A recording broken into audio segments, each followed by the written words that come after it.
Spring in Alaska is usually an exciting time.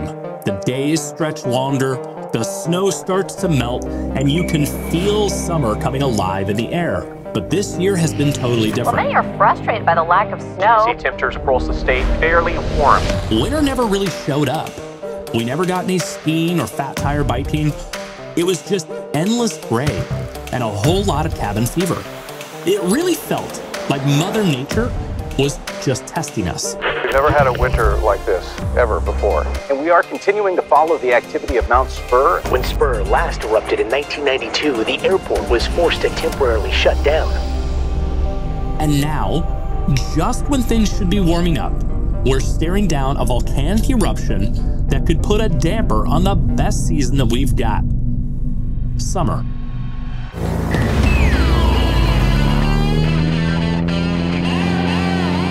Hey, I'm Brett. Flying isn't just about where you're going, it's about where you can go. From rugged backcountry strips to the edges of the map, I'm chasing adventure, one landing at a time. So buckle up and come along. We are cleared to adventure. Cessna 904 Alpha, radar services are terminated. You are cleared to adventure.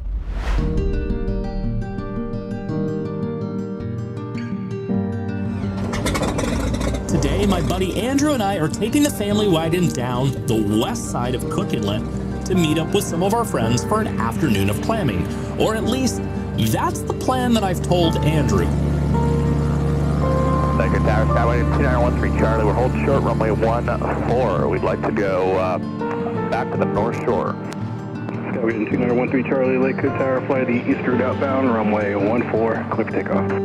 East Route 14, clear for takeoff on 3 Charles. Now, the truth is that I've got a slightly different plan. We're gonna go take a look at that volcano. Now, is it safe? Well, kinda. Is it smart? Well, as we found out later, it definitely wasn't.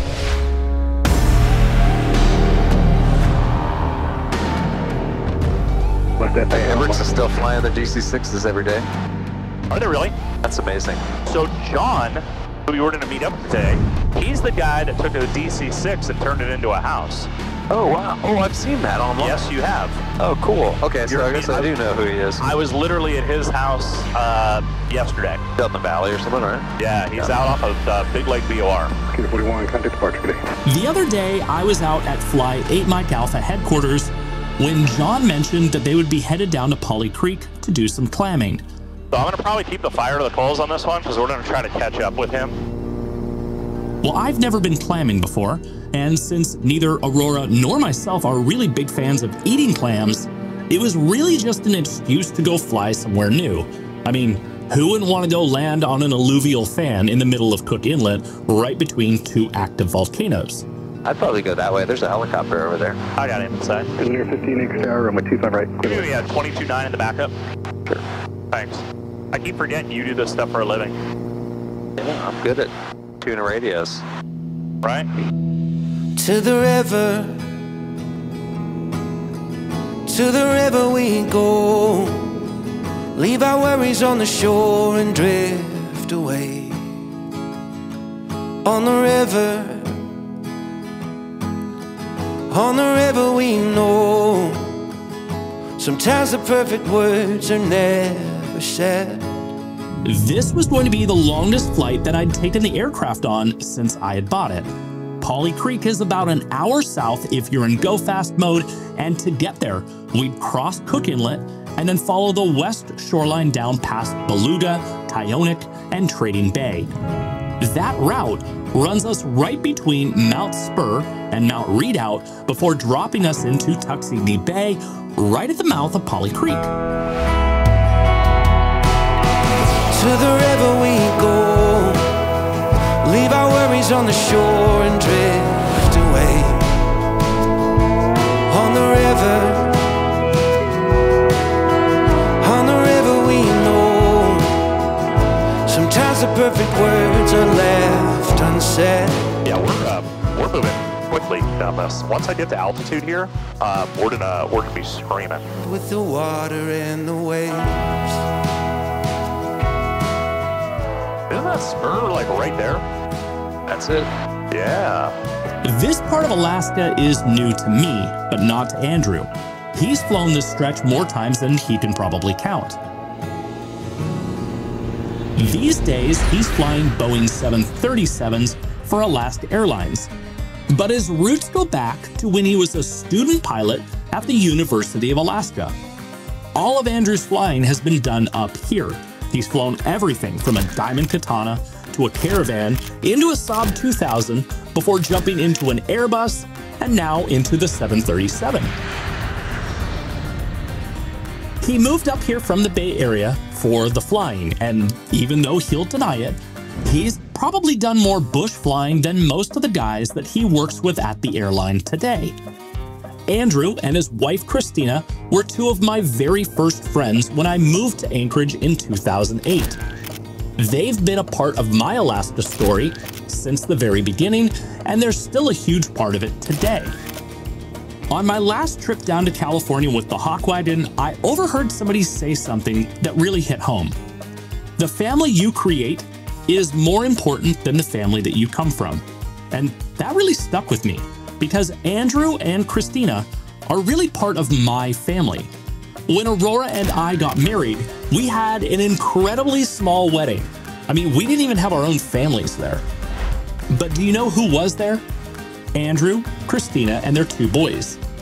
And while Andrew will never admit this publicly, this guy loves general aviation.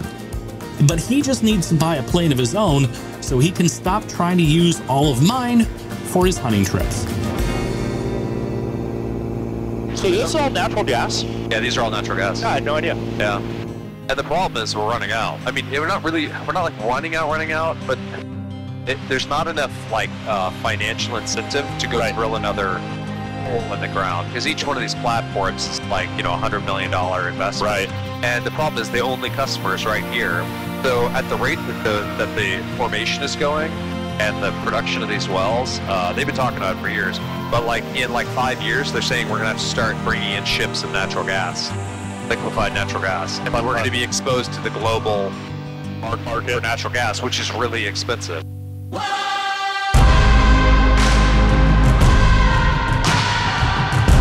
This part of the inlet is known for natural gas. All those platforms in the water, yeah, they've been pumping natural gas up for decades. It's easy to forget how much of Alaska's energy come from places like this. No roads, no grids, just gas being pulled up from the seafloor and then piped back to power a city that feels a world away.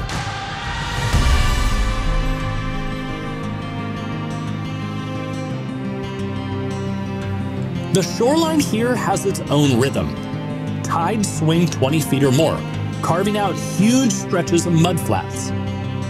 Spruce forests fade into marshes, marshes into tundra. It's remote, yes, but it's not empty. People have lived along this coast for generations. Long before the gas fields and pump stations, there were trade routes and fish camps. And then there's Mount Redoubt, always there in the background. A constant reminder that nothing here in Alaska is permanent.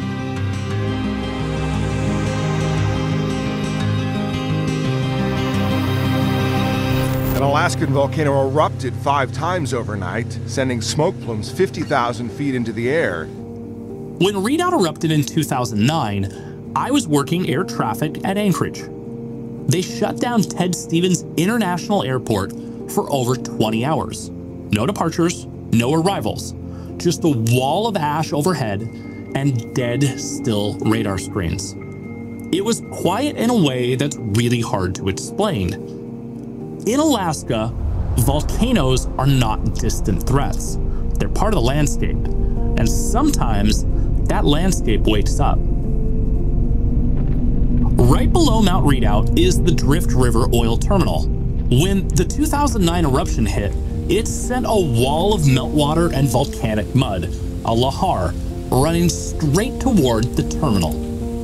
They had built berms up around it, and somehow those berms held.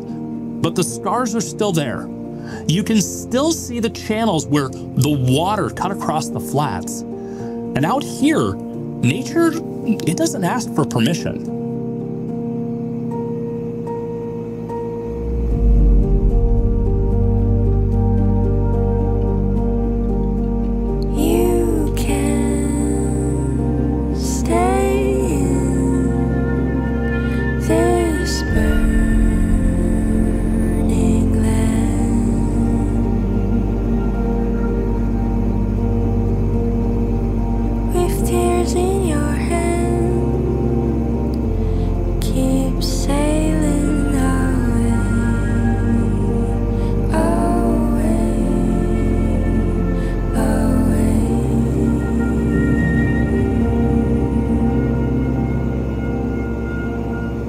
All of this, the volcanoes, the oil fields, the old native lands, it's packed into a stretch of coastline that most people will never lay eyes on.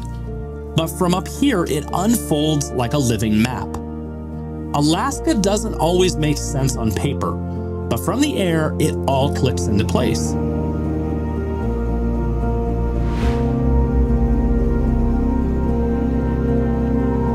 Tuxedni Bay is where Polly Creek fans out into the Cook Inlet in a wide braid of glacial silt and tidal flow. It's the kind of landscape that you can only truly appreciate from above. The patterns in the mud, the channels weaving like veins, always shifting, always in motion.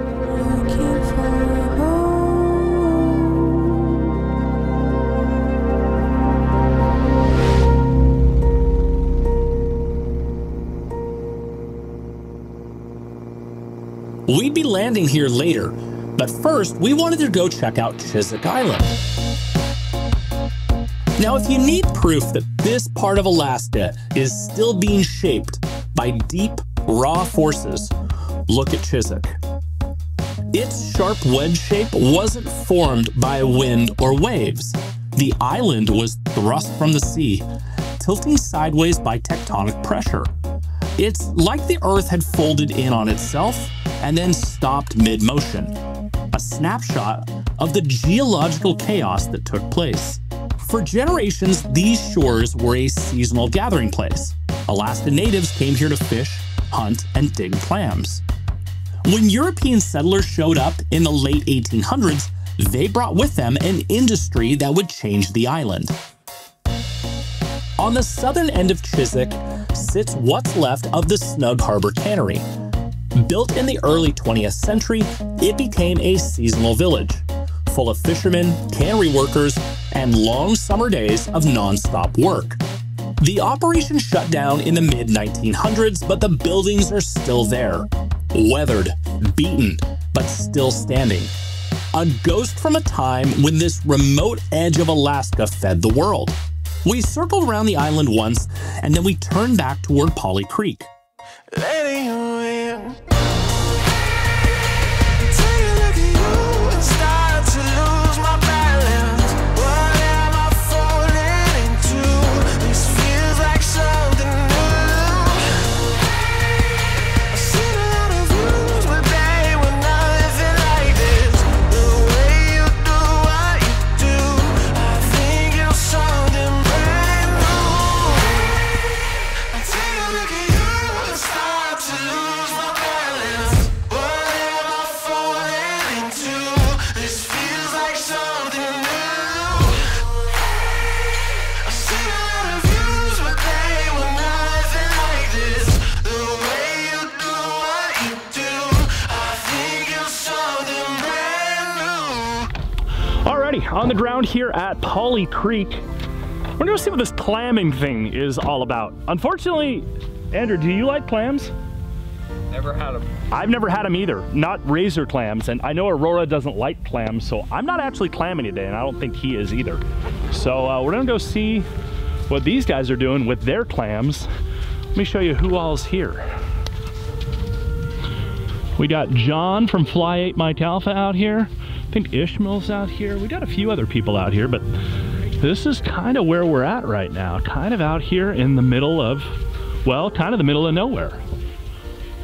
Yeah. Our friends were already on the ground, digging razor clams in the same tidal flats that once supplied the cannery. The same beach, the same clams, just a different era and a different kind of hard work. Okay, we can get the bomb. Dude, that's crazy. So wait, how do you know where to? So you see a hole. That's a good question. I have You see, oh, like one of those? Okay. That. Oh, the big one. This one. Yeah, right. The big. I was thinking, show me, does John. size matter? It does. You know, The size always matters. You think so? It really does. So you just dig that thing. Nothing there. Oh, I can feel it. So you don't want to crush them. Yeah, you even crush them. Yeah, you got to be careful not to cut them in half. There it is. That's a nice one. And then I've heard they'll dig down away from you, right? Oh, there you go, John. Yeah. Oh, dude, that thing's slick. Yeah, look at this. It's actually a good amount of meat. It takes forever to clean these. Really? It's like, I mean, this will take like 2 minutes, maybe 3 minutes to clean up. Seriously? Yeah, and so if you get a whole bunch of them, you can spend hours. Try again. So, yeah. I wish I liked clams. They are really good. They're a little chewy. Did you say they're real chewy? A little chewy. There's a tender part and a less tender part. Okay. So, yeah. Oh, Andrew's going for it. Nope, I think you didn't get it. I'm on photo opportunity. There you go. Ooh. Man, I like this, Andrew. I'm gonna bring you on more trips, man. We put you right to work. After a few hours of learning the clamming ropes, it was time to pack up and time for me to tell Andrew the real plan for the ride home. I was just hoping that the weather would hold out.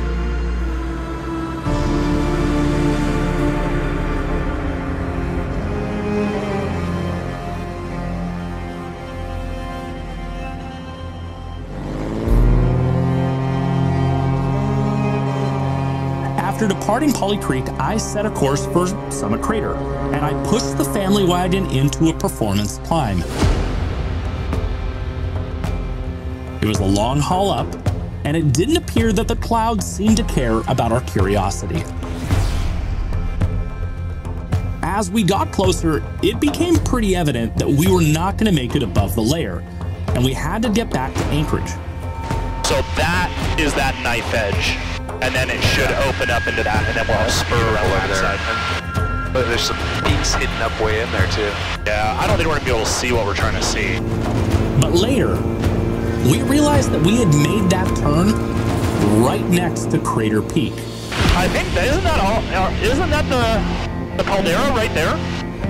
The very same spot where Spurr had erupted in 1992. Now, if it had chosen that exact moment to erupt again, which it's been threatening to do for the last couple of months, well, let's just say that I hope that someone would have found my Insta360 footage and that it would have gone viral.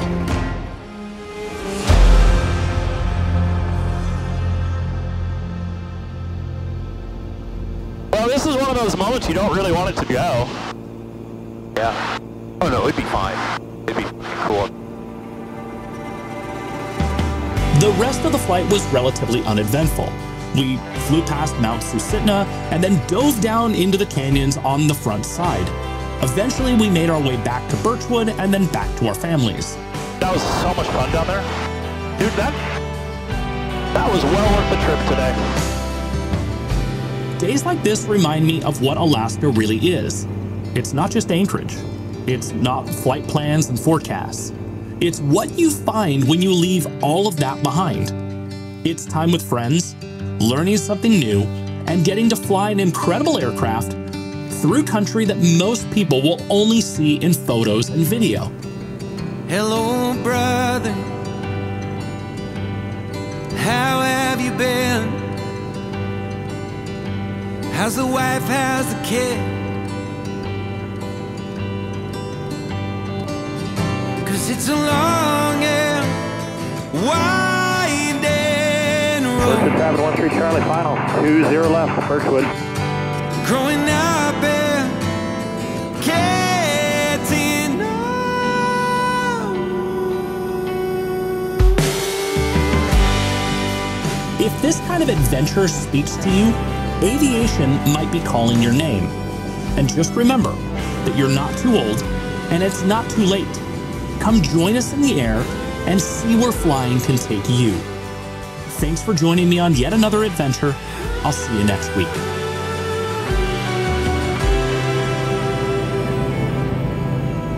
Hello, God. It's me again. Hope you got the letters I sent. I'm just down here surviving the best that I can. Cessna 904 Alpha, radar services are terminated. You are cleared to adventure.